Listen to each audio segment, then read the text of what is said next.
윤석열이 있던 곳으로 다시 돌아가야 됩니다. 네. 비상계엄 선포 때 동원됐던 군경 지휘부는 모두 구치소에 가 있는데 왜 윤석열만 혼자 나와서 돌아다닙니까? 다시 가야죠. 이기고 돌아왔어요. 뭐 5년이나 3년이나 뭐 그게 그거죠. 하면서 본인은 개선 장군처럼 마음을 먹고 있기 때문에 정치 복귀를 포기하지 않았다. 저는 트럼프를 지금 표방해서 가는 거예요. 다시 동력을 얻어가 재추진할 가능성은 없습니다. 해프닝으로 보셔도 무방합니다. 대망론은 크게 한덕수 크게 망하는 행위고 국민의힘도 같이 대망할 수 있다. 신당당은 윤어게인 폭파가 됐고. 신당이라고 네. 나왔잖아요. 네. 당명치고 참 후지잖아요. 그 계몽용 비상계엄을 선포를 했잖아요. 계몽이잖아요. 네. 그런데 저 신당은 지금 개꿈을 꾸고 있다. 그래서 당 이름은 개꿈할 때 개, 뒤에 몽, 꿈몽, 계몽당 이렇게 하면 좋지 않을까 싶습니다. 개몽당. 예. 한없이 가벼운 정치 토크쇼 장르만 여의도 4월 18일 금요일 순서 시작하겠습니다. 반갑습니다. 정프로고요. 여전히 장르만 여의도가 왜 장르만 여의도인지 모르겠다 이런 분들이 종종 계신 것 같아서 짧게만 설명을 좀 해드리고 넘어가겠습니다. 네. 이제 정치 시사 프로그램 뭐 참 다양한 프로그램들이 있습니다만 그 중에서도 여러 색깔들이 또 있겠죠. 조금 더 너무 진지하지 않게 좀 더 가볍게 정치 시사 프로그램 표방은 하나 사실은 예능에 가까운 그런 프로그램을 한번 가보겠다. 그래서 장르만 여의도 이름만 걸어놨다. 이제 이런 의미로 장르만 여의도라는 이름을 저희가 지었습니다. 혹시 뭐 마음에 안 드시는 건 아니시죠? 마음에 쏙 듭니다. 마음에 쏙 듭니다. 그런데 고맙습니다. 그렇게 예능 프로에서 사람들이 죽어나가기도 하나요?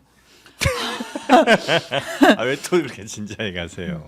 예, 매우 어렵습니다. 아유, 요즘에 또 대선 주자들 막 그 지역별 공약 막 발표되던데, 뭐 그 들어보면 정말 저희 근데 예. 자칫하면 장르만 세종시가 되게 생겼어요. 그렇죠. 네. 그러니까 여의도에 머물 수 없을 가능성이 있습니다. 예. 내가 봐서는 장르만 여의도가 이제 장르만 세종 시는 빼야죠. 장르만 세종. 네. 세종시는 그렇잖아요. 네. 특정 지역. 그때 되면 이제 우리도 그만해야죠. 그만해야 되나? 예.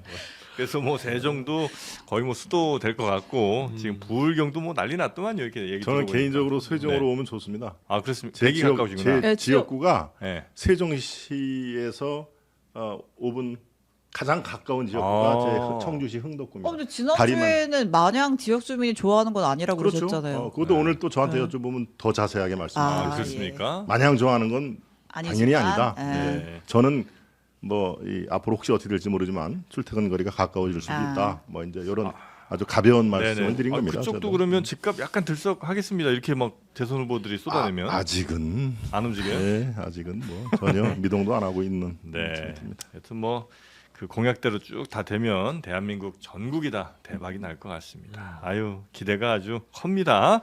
자 그럼 오늘 함께해 주실 장르만 여의도 우리 게스트분들 소개해드리도록 하겠습니다.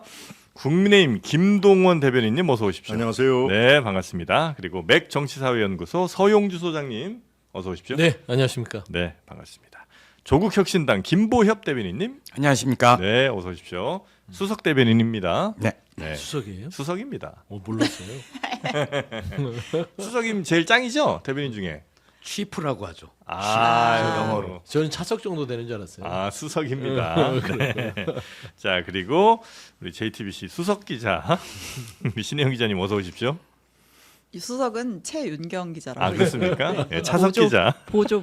또 이거 보고 있을 거니까. 예, 우리 말은 부장님 못하고. 보고 계십니다. 최윤경 기자 참 선배시죠? 예. 네네 최윤경 기자 계시고요. 신혜영 기자가 오늘 뉴스 정리해 주시겠습니다. 네. 어떤 거부터 가볼까요? 자, 4시간 만에 멈춘 윤 어게인.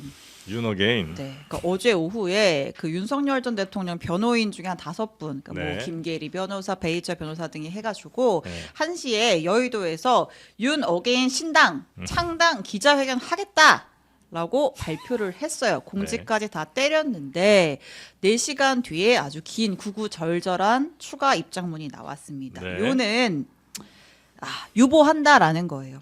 국민의힘으로부터의 압박이 빗발쳤고 너무 많은 오해와 억측들이 난무해서 윤 전 대통령에게 부담이 될 수 있기에 대통령의 말씀에 따라 기자회견을 유보하겠다. 국민의힘이 압박을 했대요?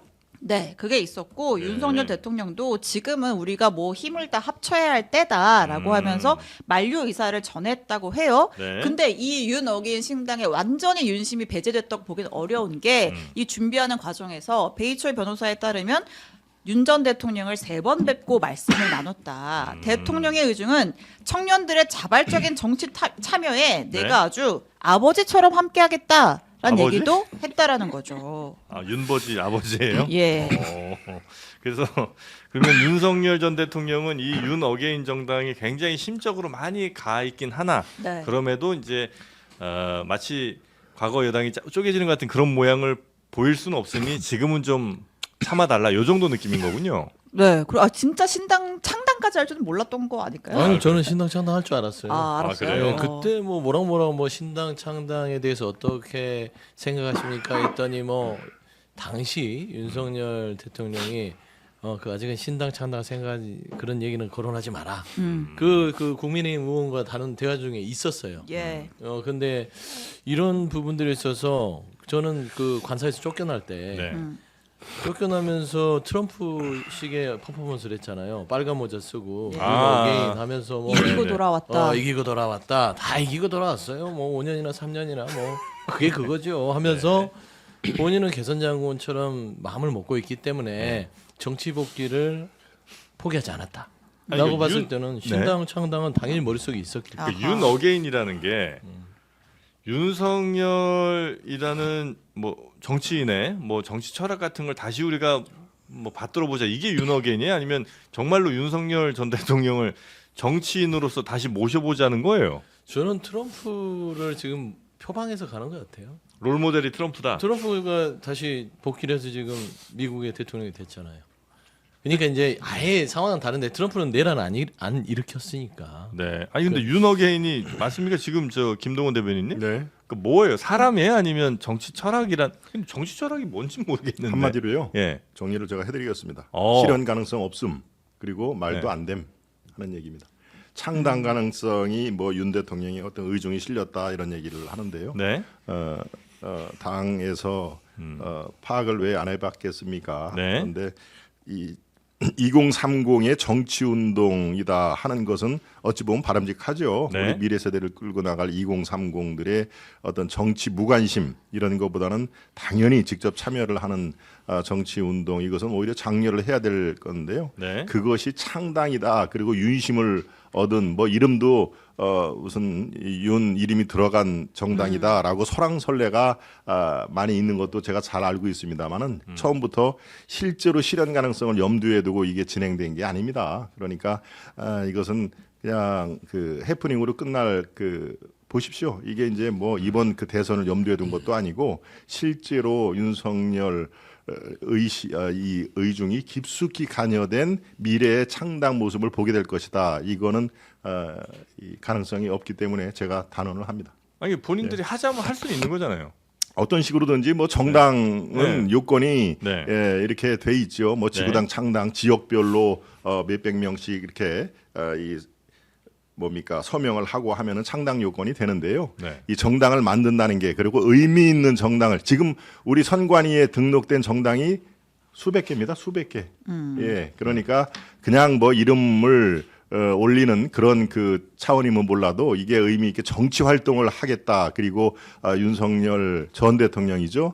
의정이 실린 그런 정당 활동을 염두에 두겠다. 이거는 아닙니다. 그러니까 어제 그렇게 많은 분들이 주목을 하고 이게 뭐지라고 하니까 4시간 만에 이게 그냥 무슨 뭐 연기란 얘기를 했습니다만은 이게 다시 동력을 얻어가 재출한 가능성은 없습니다. 특히 이번 대선하고 네. 이거는 옆에서 하나의 어떤 그 차창 속의 해프닝으로 보셔도 무방합니다. 네. 그런데 이거는 국민의힘 입장에서는 오히려 반길 뉴스 아니었을까? 윤어게인이요? 저는 그렇게 생각을 했습니다. 신당 창당. 왜요? 윤어게인은 그 구호 자체로는 맞습니다.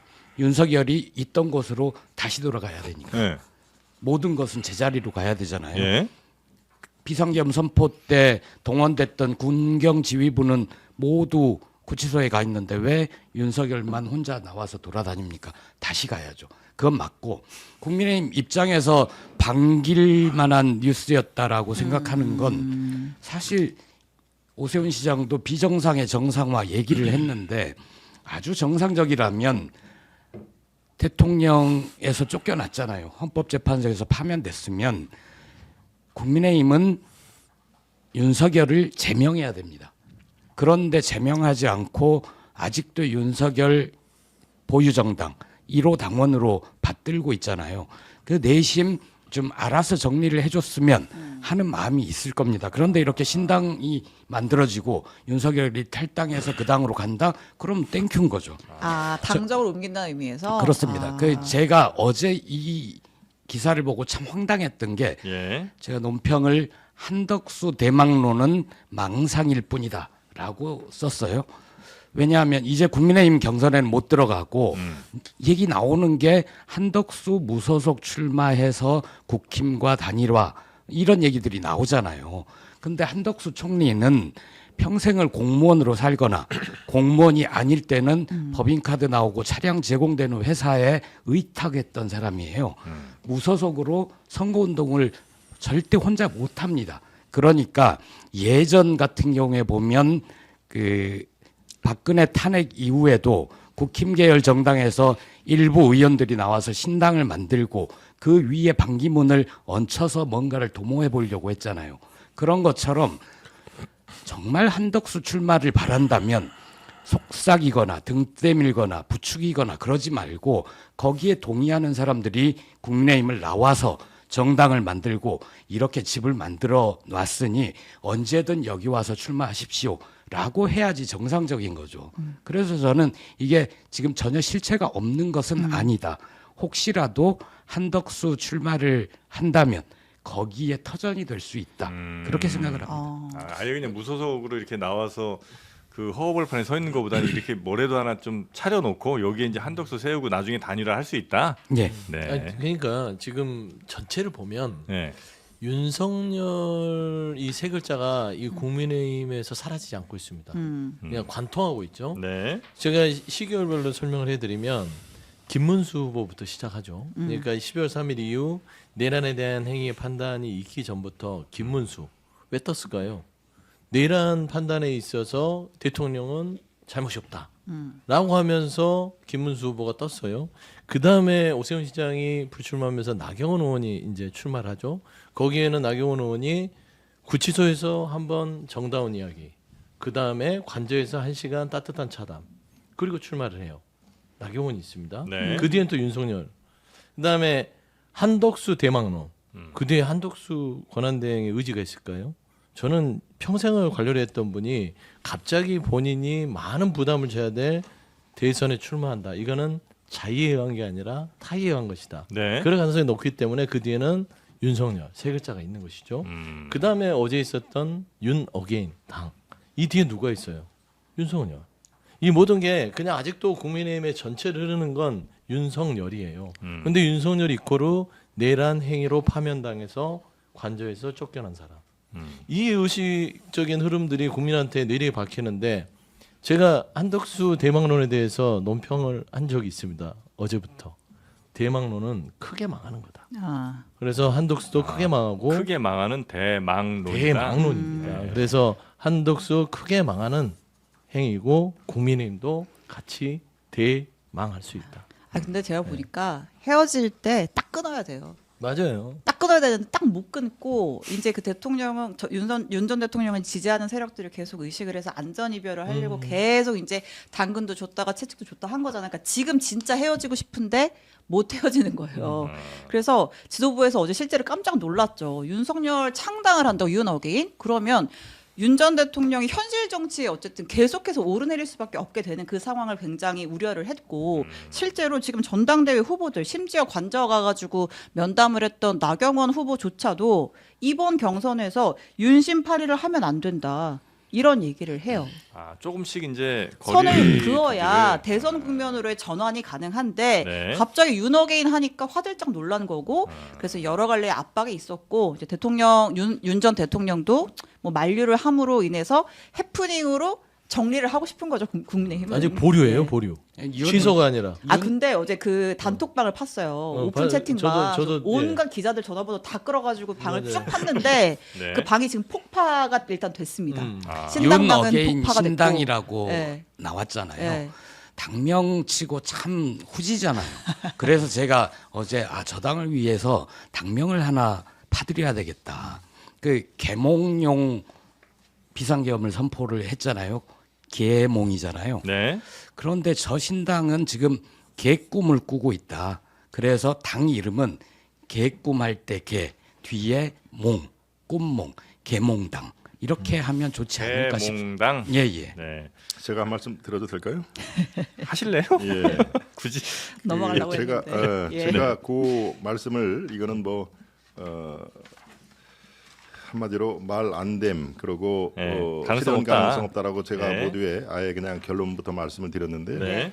이게 뭐 이렇게까지 지금 갑론을박할 주제는 아닌 걸로 보이는 게 한번 보시자고요. 이게 지금 점점 이게 실체가 드러나고 야 이게 정말 창당을 하네라고 될지 제 말씀대로 될지 이거는 이제 결과가 이 증명을 할 거고요. 네. 제가 국민의힘 내부에 있는 그 대변인 역할을 하고 있는 미간 말찌기입니다만은 그 역할을 하고 있는데 어떻게 우리 당의 내부를 저보다도 더 많이 알듯이 이렇게 예. 얘기를 합니까? 예, 예. 빨대들이 다 있죠. 국민의힘 내부에 아직도 윤석열이 관통을 하고 있다. 윤석열이란 이름 석자가 예. 여기저기에 다 있다라고 얘기를 했는데 사실상 그렇지 않습니다. 그래요? 이미 탄핵이 된 4월 4일 이후에는 이 윤석열 대통령이 무슨 뭐 1호 당원 이렇게 얘기하는 1호 당원이라는 게 있습니까? 상징적인 의미 있는 것이죠. 대통령이었으니까. 네. 네. 그리고 이제 그거에 대한 또 따르는 분들 이런 건 인간적인 도리로 윤석열 대통령 이름을 언급하는 것이지 실제로 비대위원 회의를 저는 뭐 참석을 합니다만은 그런 거에 윤석열 어떤 그 대통령 그림자가 어른거리고 뭐 무슨 회의에 그런 그 정신이 관통을 하고 하는 거는 이 전혀 사실이 아니다. 내부에 오면은 그런 말은 못 할 겁니다. 너무 그러니까 헤어지고 이제 싶다. 네, 그런 거는 얼마든지 뭐 논평을 할 수는 네. 있습니다만은 네. 사실하고는 괴리가 있다 이렇게 정리를 드립니다. 근데 저는 국민의힘에 하나 묻고 싶은 게 있어요. 그러니까 내란에 대한 공동 책임을 말로 손절한다고 털어질까 싶어요. 12월 3일 비상계엄부터 4월 4일 파면 그 사이에 국민의힘이 어떤 일을 했는지에 대해서는 왜 반성과 사죄를 하지 않죠?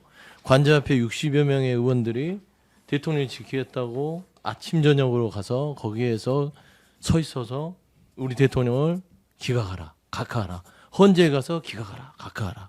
대통령을 복귀시켜라. 했던 내란의 옹호와 방어했던 그 모습은 그냥 대통령 갑자기 4월 4일 이후에 손절하면 책임이 없는지 저는 그런 부분들은 정치인들로서 책임질 일은 책임지고 네. 사죄할 일은 사죄하면서 그리고 최소한 윤석열 파면에 당한 대통령에 대해서 제명, 출당이라는 행위가 덧붙여졌을 때 이 손절이 가능한 것이지 적당히 거리 둔다는 거 그래서 뭐 이러다보니 아니다라는 거 이거 가지고는 좀 국민들을 설득하기 쉽지 않을 것 같아요. 네. 또 한 말씀 드릴까요? 네. 넘어가시죠. 아니 그럴까요? 그냥 하셔도 네. 됩니다.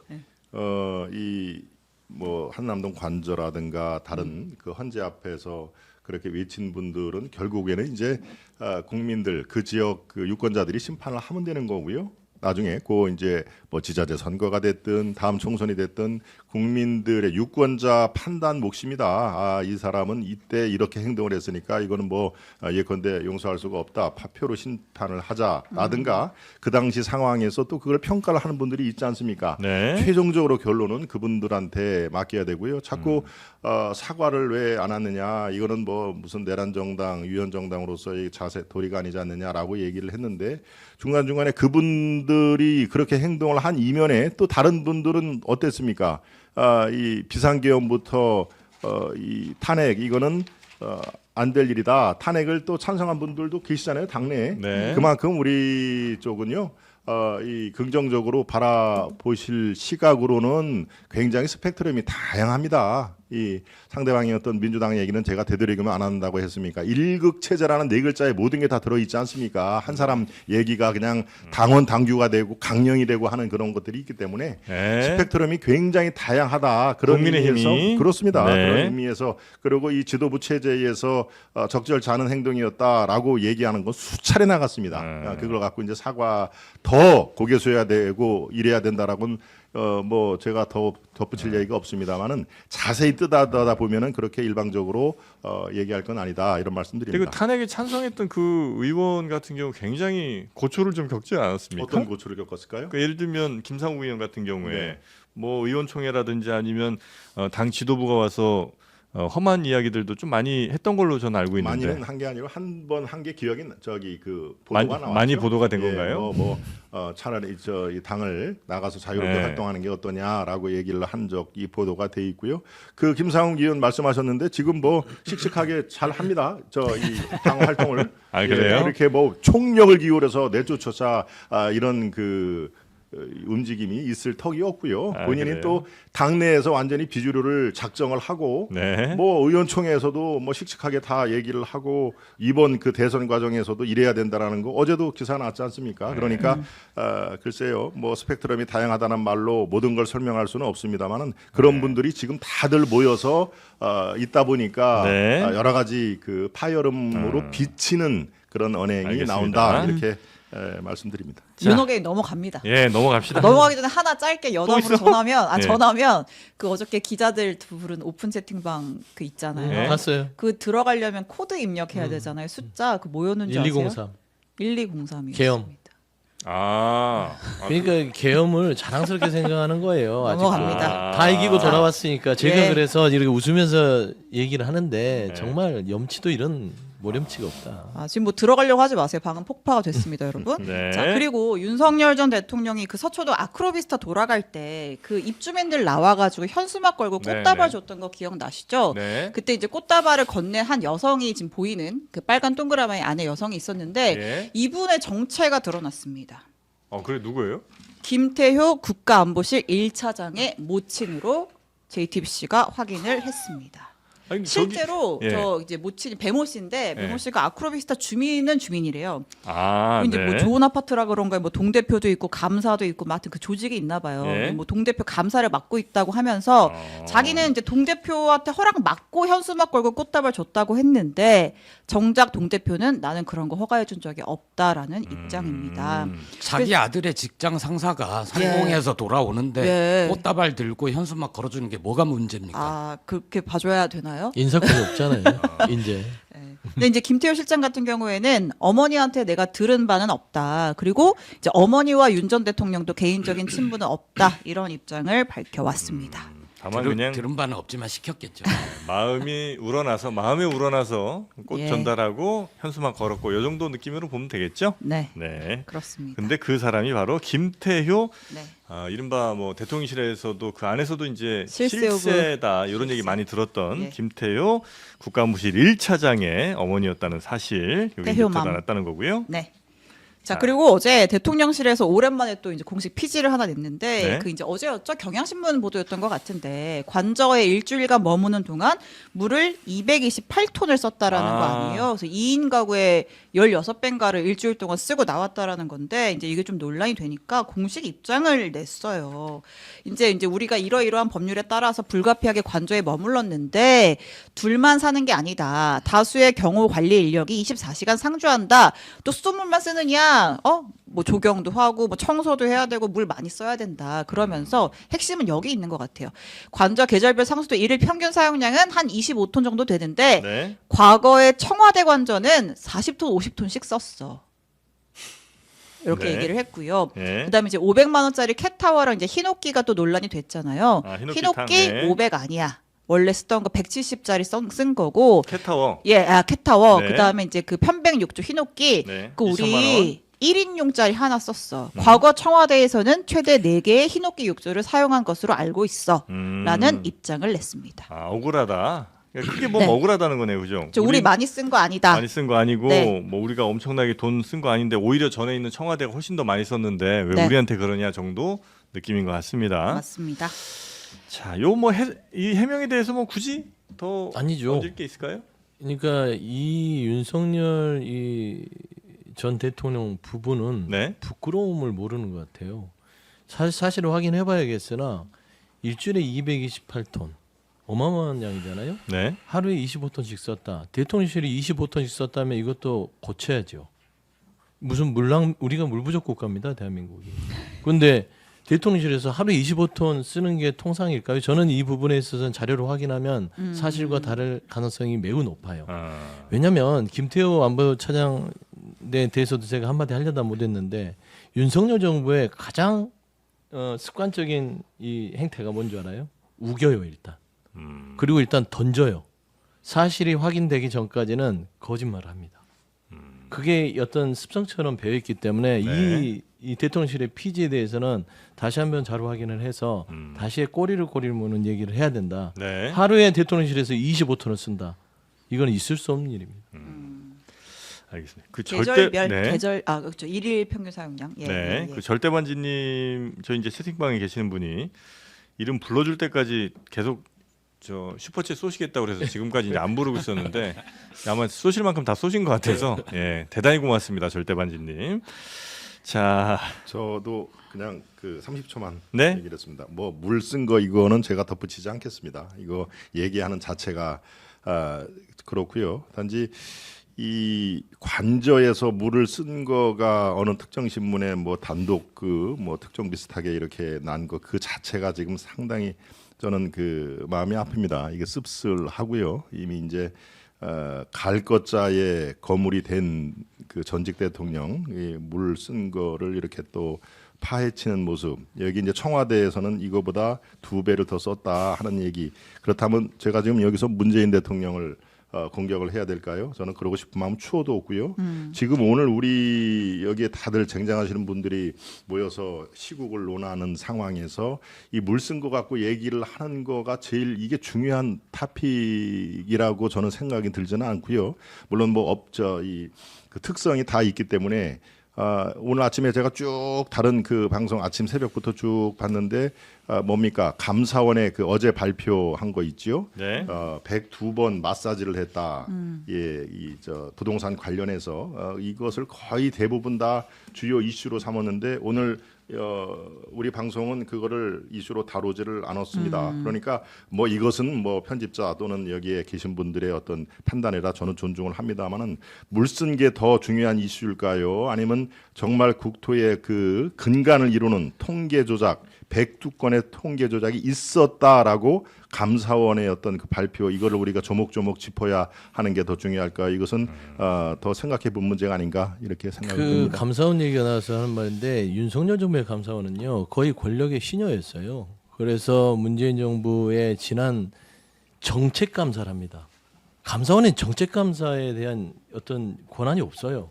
그런데 이거를 윤석열 정부가 오더를 줘서 감사원이 딱 찍어서 예를 들면은 뭐 지난 황운하 의원 무죄 받은 부분 그 다음에 그 서해 공무원 피살 사건 이런 네. 부분들까지 다 하는데 다 결론이 뭡니까? 재판에서 선고유예 나오고 이런 거예요. 무죄 나오고 네. 이런 감사를 저지르면서 여론과 언론을 호도하고 있고요. 뭐 102번에 대한 마사지, 뭐 통계 조작, 부동산 그 시세 통계 각 그 은행과 기관별로 발표하는 거 같습니까? 다 달라요. KB에서 부동산이 그 시세 통계와 네. 뭐 감정원에서 하는 부동산 통계와 그 이 기관에서 판단하는 통계의 중요치는 그 선택을 할 수 있게끔 돼 있습니다. 네. 그 모수와 어떤 그런 여러 가지의 기법이 투명하다면 그거는 조작이 아니에요. 그런데 감사원은 마치 이게 102건이 조작이 있는 것처럼 이거는 문재인 정부에서 네. 어떤 정책적인 여건에 따라서 강조할 부분은 강조하고 이런 부분들은 좀 알려야 될 건 알려야 된다고 해서 그거를 보여준 거예요. 그런데 이거를 문재인 정부에 대한 무슨 망신 주기 그리고 뭔가 있는 양 그래서 좀 뭔가 부동산 부분으로 또 이슈를 삼아보려고 했던 것인데 감사원 좋습니다. 46일 남았습니다. 아니 근데 아마 그 부동산 통계 조작 관련해서는 아마 시장의 현재 상황과 그 통계 발표가 좀 달랐다는 이제 평가 그때도 아마 있기는 있었던 것 있었죠. 같은데. 있었고요. 네, 다만 그게 이제 진짜 말씀하신 것처럼 여러 통계 중에 하나를 그냥 선택한 것인지 아니면 정말 수치를 막 어떤 정권의 입맛에 맞게 바꾼 것인지에 대해서는 뭐 조사를 한번 좀 해볼 필요는 근데 있겠죠. 우리가 네. 이 경제지만 보더라도요. 네. 이 부동산만 얘기할게요. 주간 아파트 가격 동향을 발표합니다. 네. 한국부동산원과 KB부동산이 대표적이죠. 네. 근데 여기 매주 주간 발표하는 가격 동향도요. 다 다릅니다. 통계가.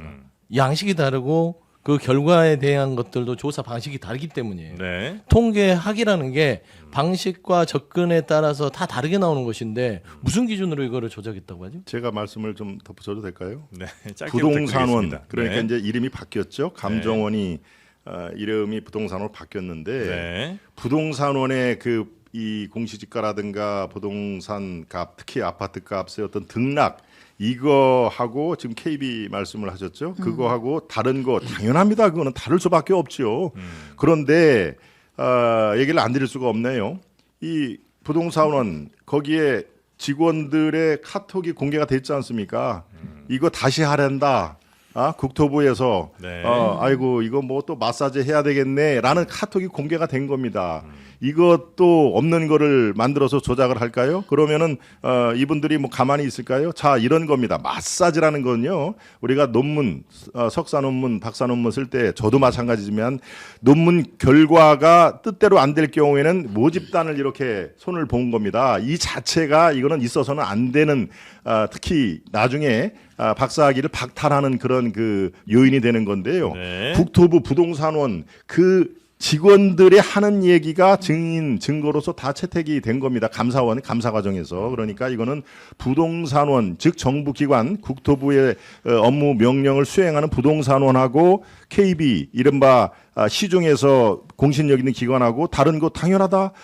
저는 100% 공감합니다. 그거를 지적을 하는 게 아닙니다. 이게 뜻대로 24전 24패라는 게 뭡니까? 문재인 정부 때 부동산의 정책이 24번 발표가 됐는데 그게 한 번도 성공하지 않았다라고 하는 게 나중에 다 결과가 증명이 되지 않습니까? 그러니까 이것은 시중의 어떤 그 공신력 기관하고 달랐기 때문에 지적을 하는 게 아니라 부동산원에 야 이거 갖고는 안 된다. 다시 해야 된다. 마사지 해야 된다라는 게 나온 겁니다. 구체적인 조작의 그거를. 증거가 분명히 있다는 말씀이신 거죠? 그냥 네. 한마디만 저도 저도 해야 될 좀 아니 얘기 한마디만 좀- 할게요.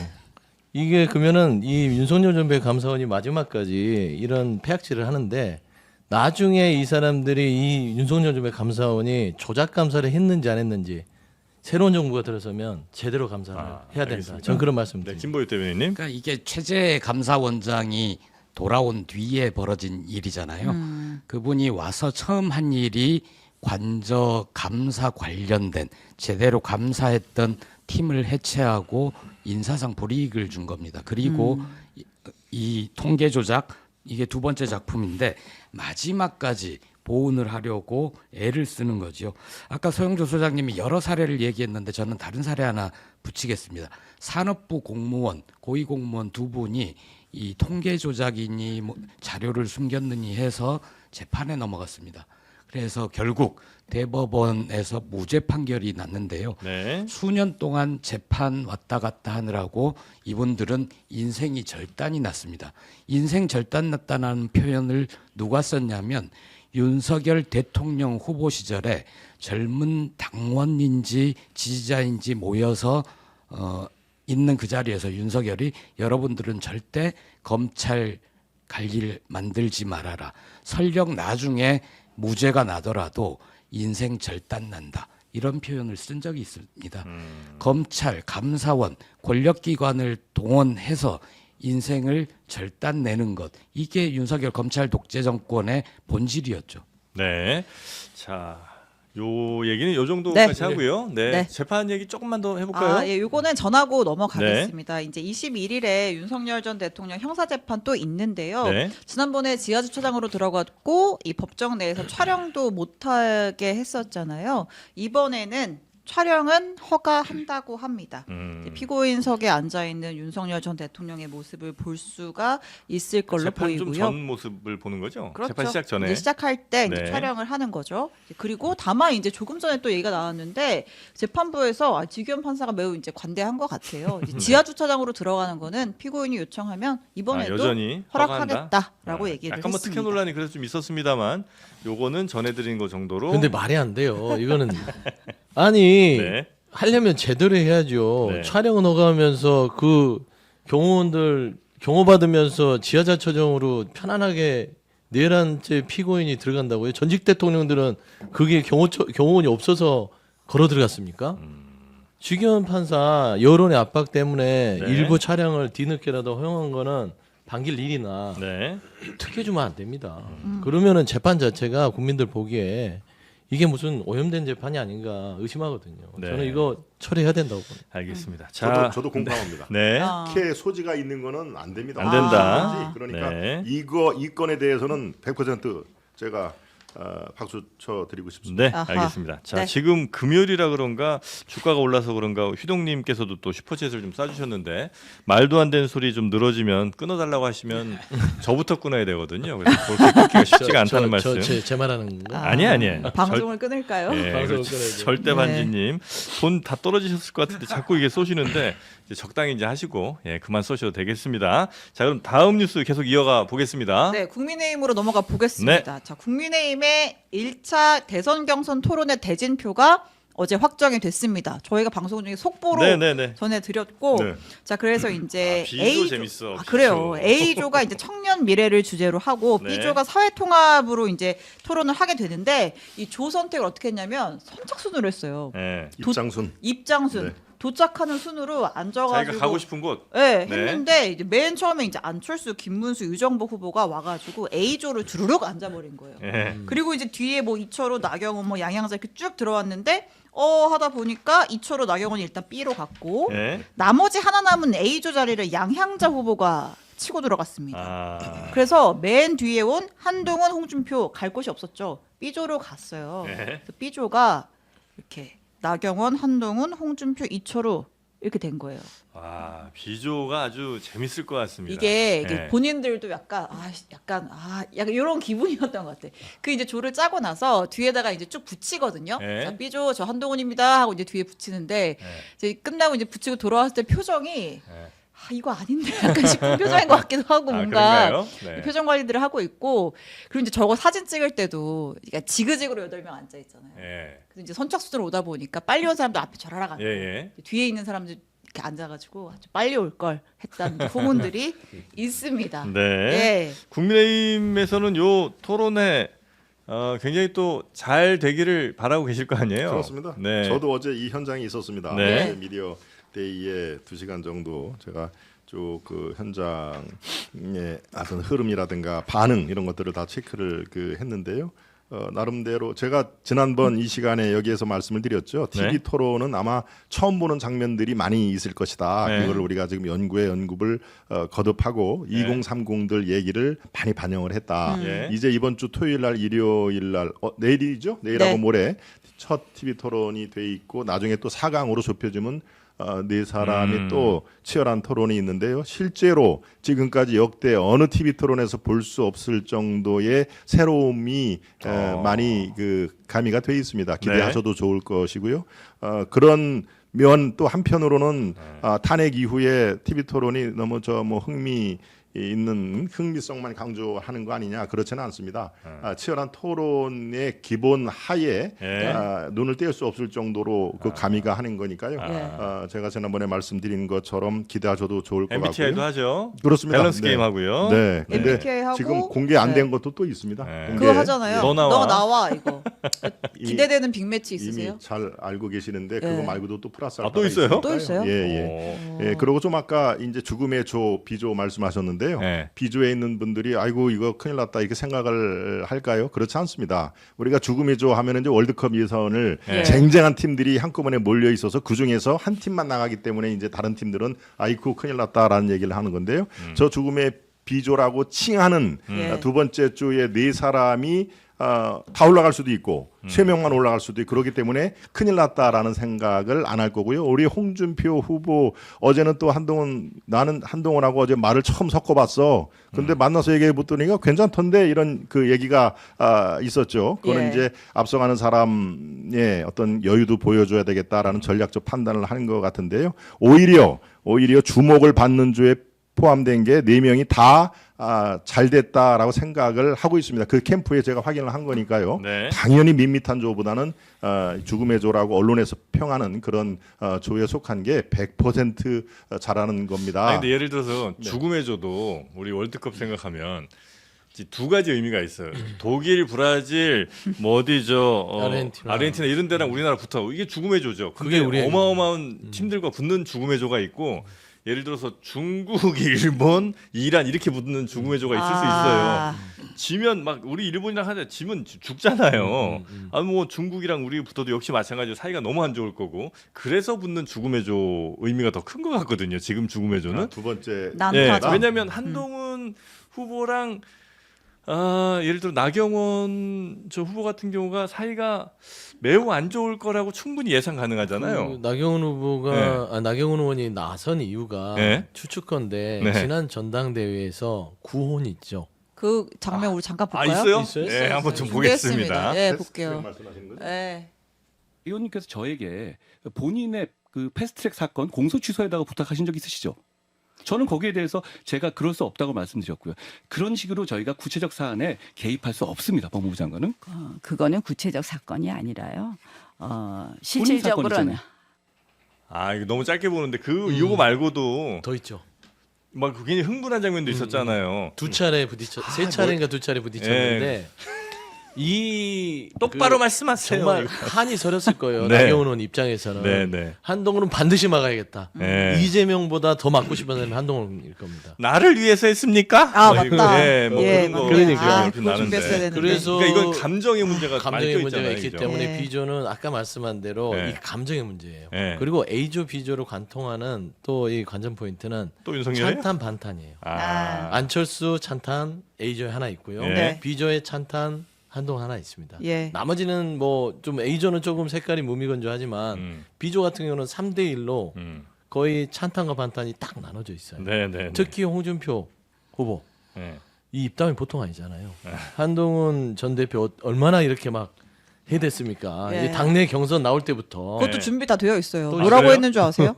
깜도 안 되는 한동훈이 들어와 대권 놀이하면서 정치 아이돌로 착각하고 셀카만 찍다가 당을 네. 말아먹었다. 아. 셉니다. 진짜. 네. 또 뭐 있죠? 문재인 믿고 그 사냥개가 되어 우리를 그렇게 모질게 짓밟던 사람 데리고 왔는데 배알도 없이 그 밑에서 박수 치고 있는 게 그렇게 좋더냐? 배알도 없. 제가 그걸 못하네요. 네. 아무튼 국민의힘의 이런 그 경선 세팅 과정은 네. 꽤 잘하고 많은 노력을 가한 거는 같아요. 네, 인정을 네. 만합니다. 어. 흥행을 위해서 정말 기획을 잘 하신 것 같다. 근데 이 노력이 아쉬워요. 두 가지 때문에. 아쉽다? 예, 정말 이 두 가지만 없었다면 정말 흥행이 됐을 텐데. 두 가지가 뭐예요? 하나는 내란으로 파면된 윤석열. 네. 두 번째는 한덕수 대망론. 아. 이 두 가지가 없었어야 되는데 이 두 가지를 품고서는 정말 실무자들이 많이 노력했을 텐데 네, 좀 네, 네. 아깝다. 만약에 그런 계엄 사태 혹은 한덕수 뭐 출마 한 해 만에 이런 것만 없었어도 꽤 훨씬 더 형식적으로도 예, 재밌고 형식적으로 재밌고 나름대로 좀 주목도를 높일 수 있었을 것 같다는 생각이 개인적으로 조금 아쉽다. 네. 조금 아쉽다. 짧게 한덕수 대행의 어떤 출마론, 차출론 이런 거를 굉장히 관심들이 많게 생각을 하세요. 특히 이제 민주당에서도 그렇고 가능성 만약에 없습니까? 예. 한덕수 저 뭐 나오나 마나야 예. 뭐 판에 전혀 제장 없어라고 하면 그렇게 관심을 안 가질 텐데 대망론 망자가 이제 뭐 바라볼 망자가 아니라 망할 망자라고 아까 말씀을 해주셨는데 그렇게까지 심한 얘기를 하는 거는 뭔가 저쪽에 이 동력이 태풍이 뭐 하는 거 아니야라는 우려가 섞이지 않았을까요? 왜 전혀 이거는 뭐 아이고 뭐 관심조차 들 필요 없어라고 생각했으면 왜 그렇게 관심을 갖죠? 물론 한덕수 이 이 무소속 쪽으로 나와서 대기하고 있다가 우리가 이제 지금처럼 그 8명 후보가 최종 한 분이 예. 5월 3일 결정이 되면은 이제 최종 파이널 이른바 국문 승리 20일인가요? 정몽준 노무현 그 모델을 이제 뭐 상기시키는 그런 상황일 텐데 이렇게 긍정적으로 생각하시면 어떻겠습니까? 국민들 특히 우리 당을 지지하는 분들 중도층에게 네. 선택의 기회를 한번 줘보자라고 하는 그런 차원에서 시작이 됐다면 긍정적으로 바라볼 시각도 좀 있을 텐데 대망론 망할 망자 쓰는 그런 것들을 하면은 네. 글쎄요 그게 더 속 시원할지는 모르지만 오히려 더 그거에 대한 주목도를 높이는 거 아닌가라는 측면도 있다라는 말 살짝 아니, 그러면 전해드립니다. 한덕수 총리는 선택지 중에 하나가 될 수도 있어요. 어떤 선택지? 그 국민이 선택할 예를 들면 다음 대선 후보로서의 한 명. 선택지가 될 수도 있죠, 당연히. 그러니까 그런 국민의 선택지를 우리가 넓혀보자라는 차원에서 시작이 된 건데 이게 선택지 중 완오브댐이 아니라 실제로 오늘 갤럽 조사 이따가 말씀 주실 건가요? 예. 갤럽 조사에서도 의미 있는 수치가 나왔을 거고 예. 또 이 어제 그저께 나오는 것은 또 이 보수 우파 중에서도 또 1위로 치고 나오는 것도 있을 테고 네. 이제는 점점 더 시간이 가면 갈수록 구체화가 되고 있다라는 그런 그 상황인데요. 한번 지켜봐 주십시오. 이게 잘된 선택이면은 중도층도 박수를 쳐줄 것이고요. 야 지금 말씀드린 대로 탄핵전당 위원정당에서 총리까지 한 분이 도대체 뭐 무슨 염치로 또 나서는 거야라는 분들이 국민들 대다수면은 동력을 얻지는 못할 겁니다. 그건 여론조사 수치로 이제 나올 건데요. 한번 보시자고요. 여론조사 네. 수치가 괜찮게 나온다면 한덕수 총리도 선택지가 될 수 있다. 그렇습니다. 본인도 이제 이게 가능성이 있으면은 본인이 그랬다는 그래요? 거 아니겠습니까? 지금 이제 민주당의 어떤 그 포악한 그런 것들이 결국에는 네. 총리를 하면서 너무너무 가슴이 아팠다라는 얘기를 하는 건데 그것도 마찬가지로 국민이 판단을 해야 될 문제고요. 선택을 더 넓힌다는 차원에서 한번 지켜봐 주시면 어떨까 싶은데요. 국민 여론이 굉장히 중요합니다. 특히 앞으로 3, 4일 정도 이렇게 또 주말에도 이렇게 열심히 아마 이 시간에도 지금 여론조사는 돌아갈 건데요. 네. 거기에 한덕수 대행이 우상향으로 계속 올라가면은 아마 본인이 이 마뜩치 않아도 출마 쪽으로 기우는 것이고요. 이게 가다가 그냥 이 평지로 수렴하네 이게 탄력을 못 받네라고 하면은 다음 주에 아니 국민의힘의 그 당 내부의 기류 같은 것도 한덕수 후보가 한덕수 총리가 좀 잘 여론 나와서 우리 선택지가 좀 넓어졌으면 좋겠다 이런 마음들이 좀 있으세요? 의원들이 지금 뭐 48명 중에 네. 이분들은 한덕수 그 대망론에 적극 지지를 하는 분이 아니고 예? 한덕수 총리도 한번 큰 결단을 내려봤으면 좋겠다. 그래서 우리 당 후보는 아니지만 지금 당적이 없습니다. 예? 국민의힘 예? 당적은 없습니다만은 그런 식으로 보수 우군 후보로. 또는 연합군으로 이렇게 돼 있고 그게 국민들의 선택을 받으면 훨씬 더 이재명 후보를 앞설 수 있는 기회라 카드다 하면은 활용해 볼지 않느냐라는 분들이 대개 한 40명 정도 의원들이 거기에 이제 동의를 한 것이죠. 말하자면. 네, 네, 네, 근데 네. 그분들의 또 절반 이상이 다 지금 홍 후보, 김문수 후보, 나경원 후보 쪽에 또 도움을 주고 있습니다. 네, 네, 그러니까 네, 네. 아까 제가 말하는 선택지를 넓힌다? 넓힌다라는 차원이 알겠습니다. 제일 설명하기 좋은 말씀 같습니다. 이 말씀 꼭 네. 드려야 네. 되겠는데요. 지지율 함부로 믿지 마라. 2017년에 반기문 전 유엔 사무총장이 지지율 1위를 달린 적이 있었습니다.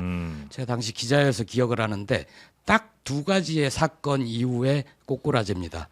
하나는 어느 기관을 방문해서 방명록에 글을 쓰는데 철자법을 틀립니다. 그리고 두 번째 사례는 국민의례를 하는데 국기에 대한 격려하는데 모두 가슴에 손을 올릴 때 고개를 숙입니다.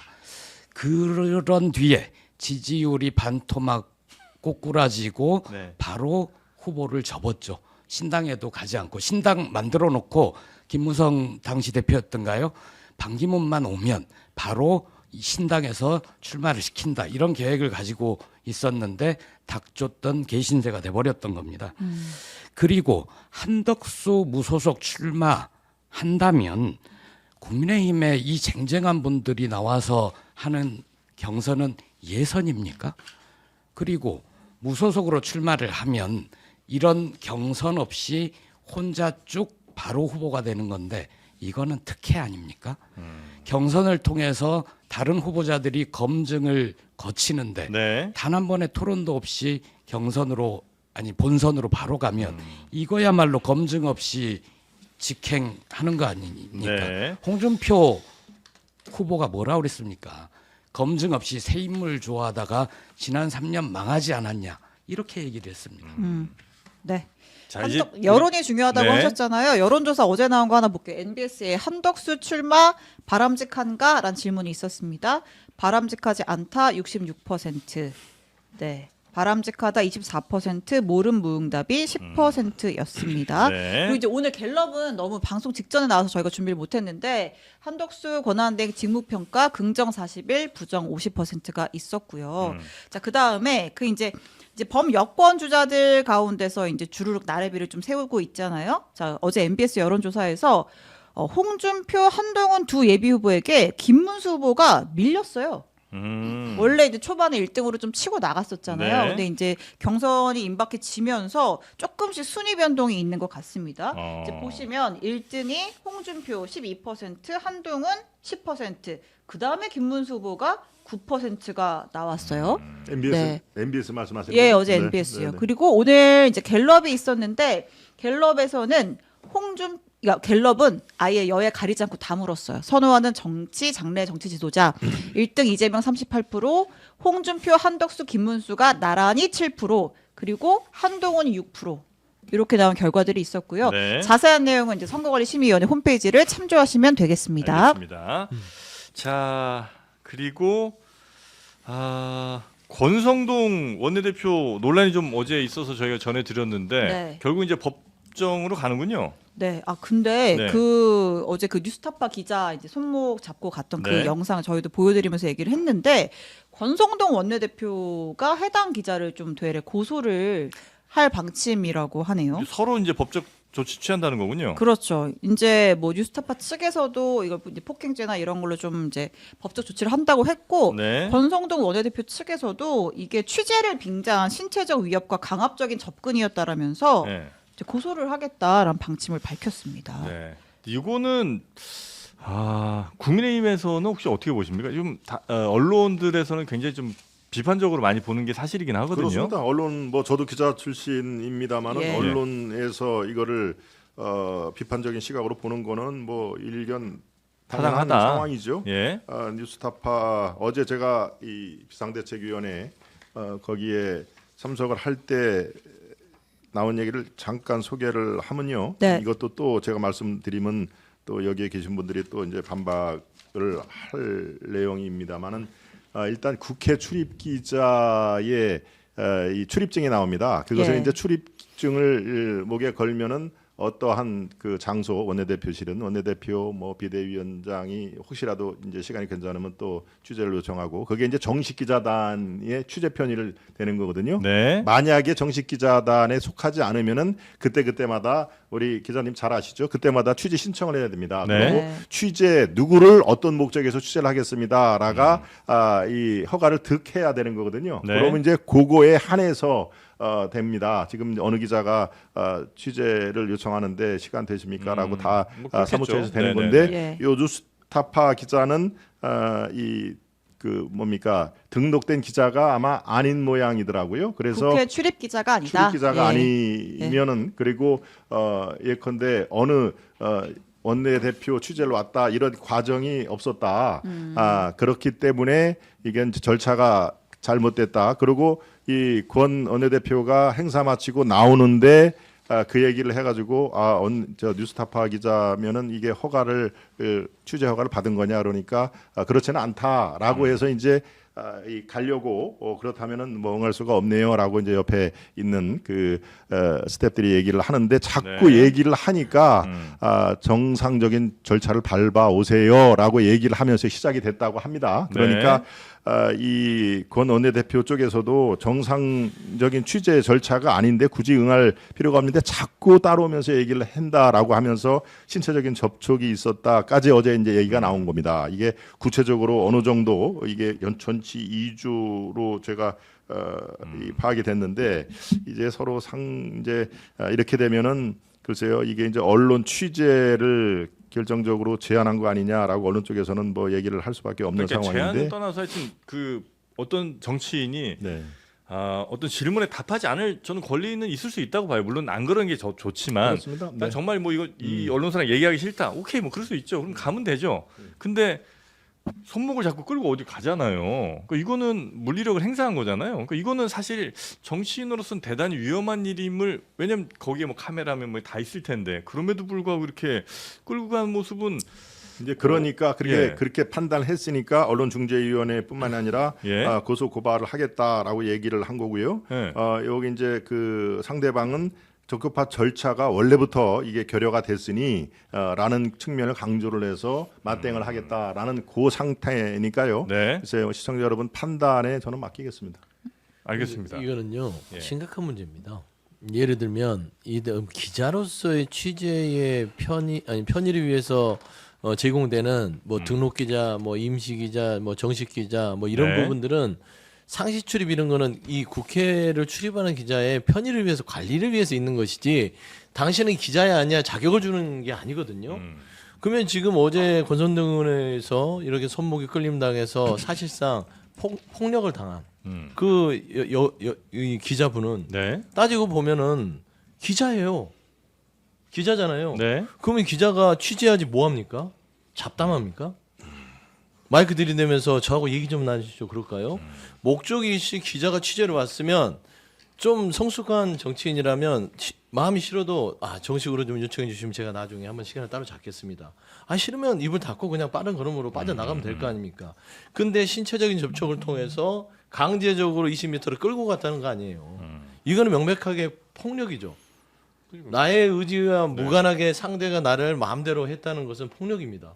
제가 신혜원 기자하고 친하다 하더라도 제가 예 들지 않습니다. 뭐 하여튼 뭐 이렇게 끌고 이렇게 네. 갈 수는 없는 거잖아요. 그럼요. 네. 그리고 아무리 친해도 상대의 신체에 손을 댄다는 거는 있을 수 그러니까, 없는 예, 일입니다. 예. 그래서 저는 권선동 원내대표가 예. 본인의 행위에 대해서 사과는 하지 못할 만정 법률적으로 또 천하의 법꾸라지처럼 또 이 기자를 압박하기 위한 법률 소송을 한다. 이 자체가 네. 그냥 윤석열 정부는요 입틀만 갈 때도 끌어내고 기자들도 마음에 안 들면 끌어내고 아직까지 그 DNA가 김보엽 남아있다. 대변인도 저 언론인 출신이시잖아요. 뉴스타파가 찌라시면 권성동은 깡패인가? 제가 어제 그렇게 논평을 냈습니다. 네. 저 취재 기법은 있습니다. MBC 취재 기법이라고 예상치 않은 네. 시점에 공격적으로 들이대서 취재원의 반응을 살피거나 실언을 이끌어내거나 그런 취재 기법입니다. 그게 싫으면 안 하면 응하지 않으면 되는 거죠. 그런데 저렇게 폭행을 했다? 무슨 할 말이 있습니까? 권성동은 계엄 직후에 뭐라 그랬습니까? 얼굴이 우리가 좀 두꺼워질 필요가 있다. 네. 그 이후로 얼굴이 점점 더 두꺼워지는 것 같습니다. 어떻게 언론을 상대로 다시 자기가 고소를 한다? 정말 말도 안 되는 짓거리입니다. 네. 자 그리고 민주당 그 대선 후보도 이야기 짧게 좀 가볼까요? 네, 저희 그 시작할 때 잠깐 얘기가 나왔었는데 네. 이제 충청에 구해야 하는 공약들이 지역 맞춤 이제 공약들도 좀 나오고 있죠. 네. 그러니까 물론 이제 이 공약 같은 경우는 좀 더 큰 틀에서 국토의 균형 발전 차원으로도 좀 볼 수가 있는 건데 이재명 대표가 수도권 집중 문제 해결하는 게 가장 우리 미래를 위해서 필요하다. 세종은 행정수도, 대전은 과학수도로 만들겠다라고 하면서 대선 공약으로 임기 내에 네. 국회의 세종의사당 그리고 대통령 세종집무실 건립을 완성하겠다라고 말했습니다. 국회 세종의사당 건설하겠다. 네. 자 그리고 다른 후보들은 뭐라고 그랬습니까? 네, 근데 이제 이재명 대표의 이제 공약은 임기 내에 집무실을 네. 완성하겠다인 거잖아요. 5년 안에. 네, 근데 김동연 후보는 완성 말고 나는 당선 다음 날 바로 그 세종으로 내려가 버리겠다. 바로 출근입니까? 네, 바로 출근하겠다. 네. 라는 얘기를 했고요. 네. 네, 뭐 어쨌든 근데 이제 전반적으로 뭐 이재명, 김동연, 김경수 세 후보다 이 뭐 대통령실 뭐 세종 이전이라든지 뭐 행정수도 여기에 대해서 좀 공감대가 있는 것 같아요. 네, 김경수 후보도 비슷해요. 김경수 후보는 세종 이전? 행정수도를 이전하겠다. 이런 원래 표현했습니다. 보면은 새 후보가 따지고 보면은 국토균형 발전 등 대한민국의 발전을 위한 건설적인 공약을 내는 거잖아요. 네. 이 세종 행정수도 이전의 원조는 김경수 전 지사일 수 있죠. 거기에서 출마 기자회견을 했고 예. 본인이 노무현 전 대통령이 이루지 못했던 세종의 행정수도 이거를 이뤄내서 대한민국을 균형 있게 발전시키는 어떤 대통령이 되겠다 이런 네. 거거든요. 그래서 충청에서는 의외로 김경훈 수전 지사가 선전할 수도 있다. 뭐 그런 포인트 같아요. 왜냐하면 이게 굉장히 충청에서는 핫한 이슈고 네. 민주당이 이 관련된 신수도 투표법인가요?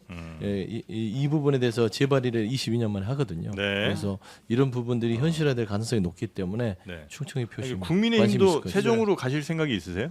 이미 국회의사당은 지금 세종에 예. 부지가 완전히 확정이 아. 됐고요. 예. 기초건설 전 몇 차례 다녀왔습니다. 이미 네. 지금 현재 민주당에서 이렇게 하겠다라는 게 아니라 이미 돼 있습니다. 플랜이 저희가 지난 총선 때 이미 공약으로 발표가 된 거고요. 네. 지금 이제 이 대통령 집무실, 그러니까 옛날에 청와대를 네. 그쪽으로 하겠다라고 얘기를 하는데요. 저는 지금 이재명 대표를 비롯해서 다른 두 분이 세종에 이렇게 관심을 갖는 거 저는 매우 바람직하다고 생각을 합니다. 네. 꼭 뭐 제 지역구가 그 옆에 있다고 얘기를 강조하는 건 아니고요. 네. 이게 노무현 대통령의 국도 균형 발전 차원에서 얘기를 한 거 그 유업을 승계를 하겠다라는 편에서는 저는 충분히 공감을 합니다. 그리고 네. 이재명 대표 입장에서는 지난번 윤석열 후보와의 대선 때 제 기억에 약 한 3% 포인트로 충청에서 졌거든요.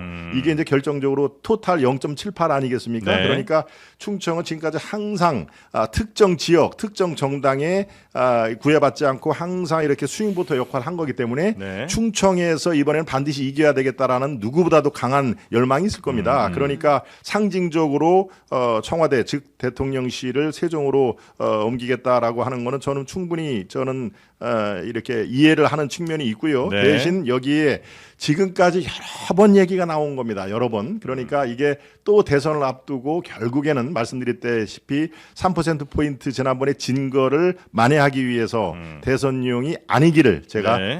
바라고 있습니다. 아, 그럼 국민의힘도 뭐 역시 같이 그 세종 이전은 다들 원하시는 거니까. 왜냐하면 이제 혹시 의견이 다르시면 나중에 세종 또 대통령실 갔다가 또 어디 용산이든 아니면 청와대로 또 옮기면 그 진짜 낭비가 심한 거잖아요. 근데 이게 이제 결국에는 행정수도 완성을 위한 대통령실 이전이거든요. 네. 그러면 우리가 흔히하게 다 안다시피 헌법, 관습 헌법이기 때문에 대한민국 수도는 서울이다라는 그런 헌법적인 문제가 또 있습니다. 그러니까 네. 기본적인 것을 어떻게 해결해 나느냐 이것이 먼저 제시가 돼야 될 텐데 지금 현재까지는 아직 그거는 제가 보지를 못했습니다. 민주당도.